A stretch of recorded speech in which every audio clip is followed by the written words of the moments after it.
tal, estimados estudiantes de Introducción a las Ciencias Sociales de la Preparatoria Federal por Cooperación Andrés Quintana Roo? Me da mucho gusto que podamos vernos y saludarnos, aunque sea a través de este medio. Vamos a seguir avanzando en el estudio del materialismo histórico, que recuerden es otra de las perspectivas teóricas de las ciencias sociales. Ya habíamos visto a Comte, vimos el estructural funcionalismo con Durkheim, y ahora estamos revisando el materialismo histórico de este nuestro amigo Marx, al que tenemos aquí al lado. Bien. El materialismo histórico dialéctico ya hemos revisado a través de otros videos y las actividades que hemos tenido en la semana pasada, que Marx nos afirma que lo que nosotros pensamos, lo que nosotros creemos, es producto de las condiciones materiales en las que vivimos.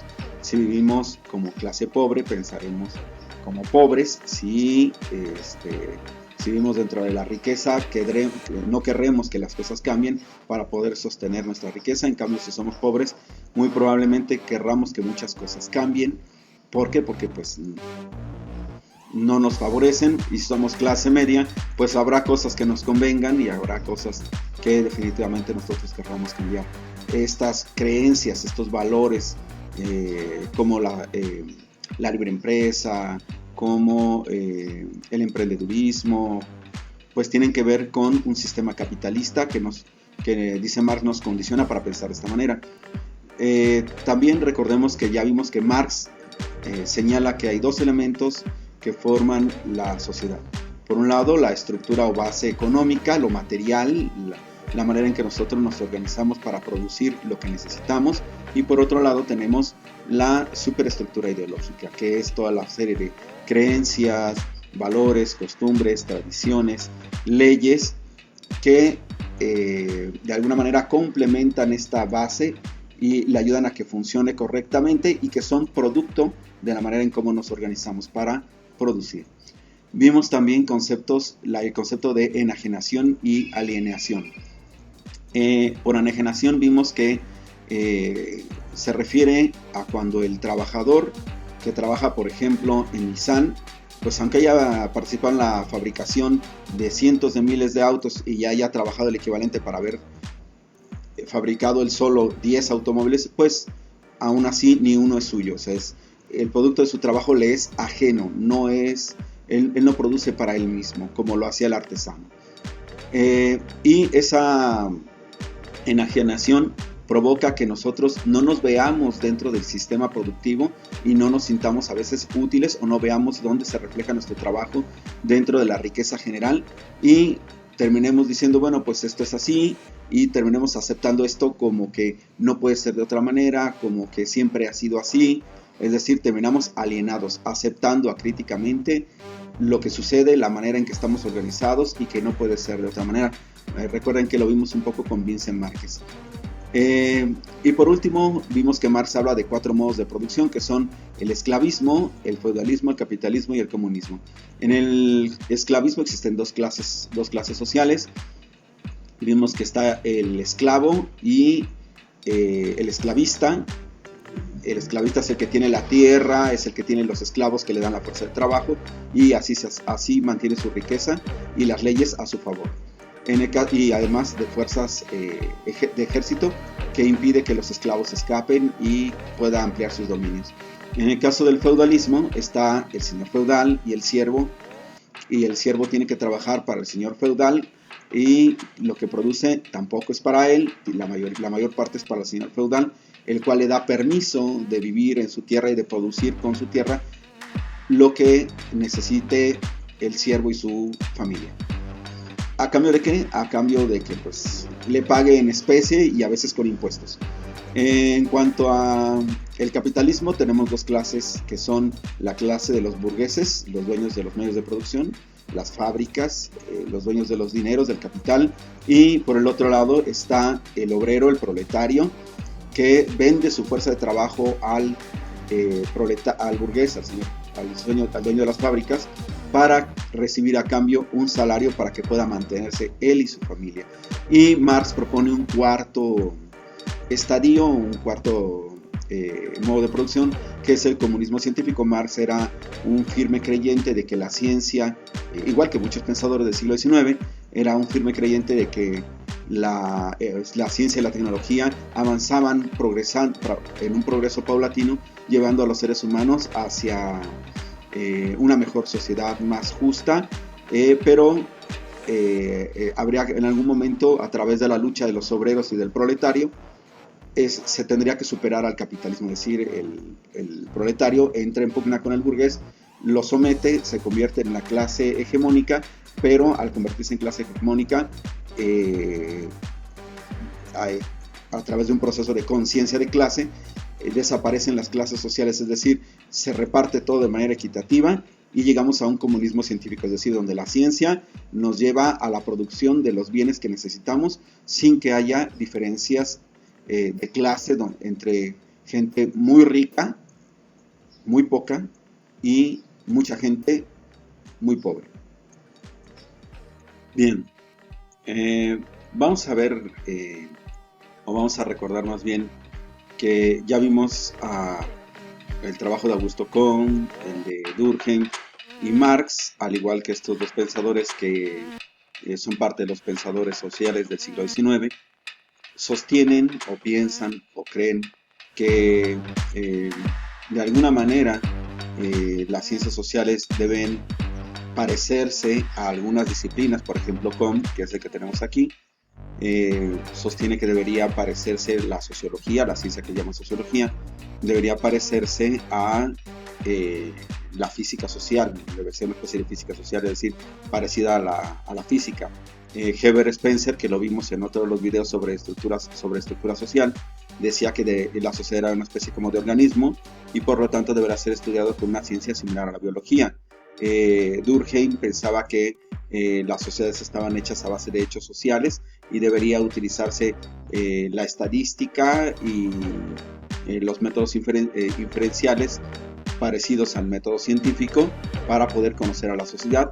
Pues bien, Marx echa mano de los estudios económicos para poder explicar a la sociedad.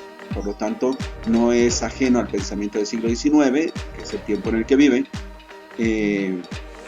y cree también que de alguna manera la matemática y las otras ciencias tienen algo que aportar al conocimiento humano y no termina de despegarse todavía, igual que los pensadores ilustrados del siglo XVIII y los pensadores sociales del siglo XIX, sostiene que la ciencia va a llevar a la humanidad hacia un estadio mejor, más humano, más justo. Y también sostiene, al igual que Comte, al igual que Durkheim, al igual que Herbert Spencer y otros pensadores del siglo XIX, sostiene que existen leyes naturales que pueden ser conocidas a través de un método apropiado. Entonces, estas son las características que tienen en común estos pensadores: una ley social parecida a una ley natural, la posibilidad de conocerla a través de un método similar al de las ciencias empíricas, a través de las ciencias biológicas, físicas, con apoyo de la matemática, y postulan todos ellos la fe en la ciencia y por lo tanto creen que la sociedad avanza a través de fases o estadios. Bien, ¿qué es lo que está viendo Marx? ¿Qué es lo que está pasando en su época? Por lo cual Marx nos explica la sociedad y la entiende de esta manera. Bueno, en la época del siglo XIX estamos viendo por un lado el fin del feudalismo, es decir, el fin de ese sistema donde había pequeños feudos, todos con reyes y con pequeños ejércitos, para pasar a una etapa donde la nobleza, el clero van a perder su poder en favor de la conformación de grandes estados nacionales, donde se concentra el poder a través de instituciones, ¿no? Y vemos por otro lado el siglo XIX un siglo convulso, es decir, lleno de convulsiones, de movimientos, revoluciones, empezando por alguna de las más importantes, que es la de la Revolución Francesa del 45, 1845, y termina con la otra revolución en 1879, que termina entronando a la burguesía como parte del poder político y del poder económico, en detrimento de la nobleza y los reyes. Vemos también el surgimiento del capitalismo, producto de estas revoluciones. El liberalismo político asciende al poder. Ya lo había hecho en el plano económico con la revolución industrial, que recuerden que empezó en Inglaterra a finales del siglo XVI y ya se había expandido por toda Europa. Este capitalismo, en donde Marx nos dice, está por un lado la clase burguesa que tiene los medios de producción y por el otro lado el proletario. Y estos dos se van a encontrar, van a luchar por el control de los medios de producción. Y están viendo lo que está viendo Marx en este siglo XIX, en su época, pues las consecuencias de el sistema fabril. Entre algunas consecuencias, pues sabemos que las fábricas van a contratar mano de obra infantil, los cuales van a tener jornadas de 12 y hasta 14 horas, entre otras cosas, lo que está viendo Marx.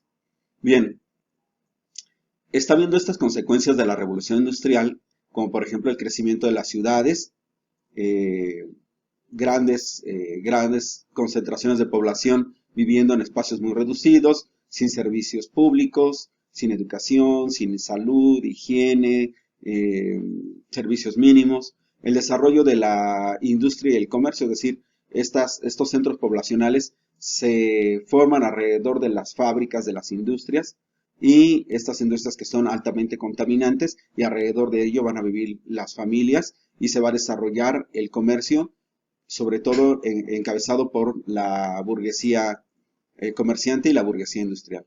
Y está habiendo la concentración y el aumento de la clase proletaria, que cada vez más gente trabaja en las fábricas.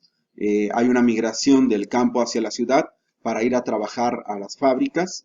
Hay un abandono paulatino del campo y continúa la concentración, y también estamos viendo la proletarización del artesano. Ya lo habíamos visto anteriormente, ya habíamos visto cómo este artesano que trabaja en su taller con sus herramientas, en su fábrica y con sus materiales, y que es dueño de lo que produce, pasa a trabajar a las fábricas y se convierte en un obrero asalariado, que lo que produce ya no es de él, ni las herramientas, ni los reglamentos, ni tampoco es libre de determinar cuánto tiempo va a trabajar o cuánto.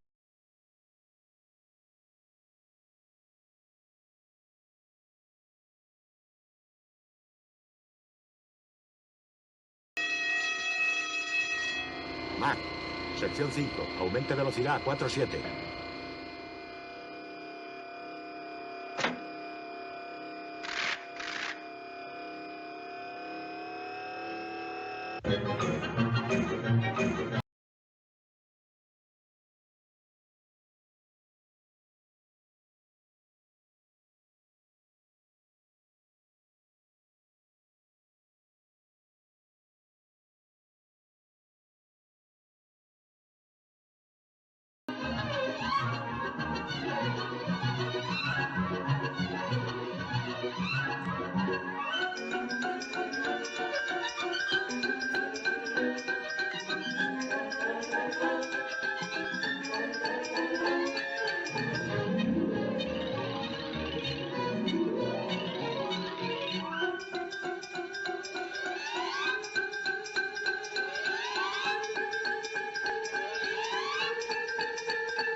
tiene que producir. Bien, ahora vamos a las fuentes teóricas del marxismo. Marx, igual que todos nosotros, es producto de una época y había muchas ideas de las cuales Marx estudió, leyó y abrevó, es decir, se nutrió para su teoría. Tenemos por un lado los estudios de política económica clásica inglesa, sobre todo en los trabajos de Adam Smith y David Ricardo, sobre cómo es que las naciones logran su riqueza. Para Adam Smith y David Ricardo, la riqueza proviene del capital y de que haya mucha maquinaria, mucha industria. Marx va a romper con esa idea y va a decir, no, la riqueza es producto del trabajo de la clase trabajadora, de los obreros. Ellos son los que realmente, la mano de obra, la fuerza productiva es realmente la riqueza de las naciones. Por otro lado, de la filosofía clásica alemana, va a tomar la dialéctica de Hegel, esta idea de que día lectus, la lucha de contrarios, día a través de lectus, lucha de contrarios, esta dialéctica que va a ser la que Marx va a tomar para explicar la evolución de las sociedades, pero que la va a transformar de ser una dialéctica idealista, como era la de Hegel, a una dialéctica materialista donde lo material es lo que determina lo espiritual o al pensamiento.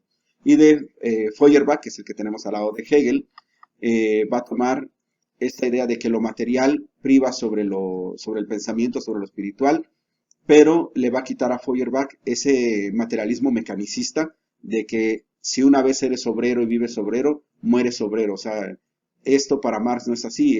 Dentro del sistema capitalista hay una serie de contradicciones que hacen que producto de la lucha entre la burguesía y el proletariado por los medios de producción, que va a generar que en algún momento la clase trabajadora cobre conciencia de clase, de que es la clase oprimida, y luche por el control de los medios de producción y se los arrebate a la burguesía. Y entonces cambie no solamente sus condiciones materiales de vida, sino con ello también después transforme su pensamiento. Es decir, ya no es mecánico. Y por otro lado, el socialismo utópico, de los socialistas utópicos afirmaban que el socialismo llegaría producto de que los patrones, los burgueses, la clase que tenía los medios de producción, renuncia a los medios de producción para hacer una repartición equitativa más justa, dándose cuenta de que esto evitaría pobreza, miseria, hambre, pero además evitaría delincuencia y que su misma vida corriera peligro. Para Marx esto no es así. Para Marx, él tiene claro que la clase que tiene el control de los medios de producción no va a renunciar a ellos de manera pacífica. No, el rico no va a ceder su riqueza y la va a repartir porque él quiera, sino la clase trabajadora, el proletariado, va a tener que quitarle, arrebatarle los medios de producción a la clase burguesa, a la clase capitalista, y una vez que se los arrebate, llegaremos a una etapa donde a través de la conciencia de clase y a través de el desarrollo científico llegaremos a un nuevo estadio que es el comunismo, donde las clases sociales desaparecerán producto de que todos vamos a tener más o menos lo mismo y no habrá esas grandes diferencias entre una muy pequeña cantidad de gente que tiene enormes cantidades de riqueza y una enorme cantidad de población que tiene el mínimo de la riqueza en sus manos.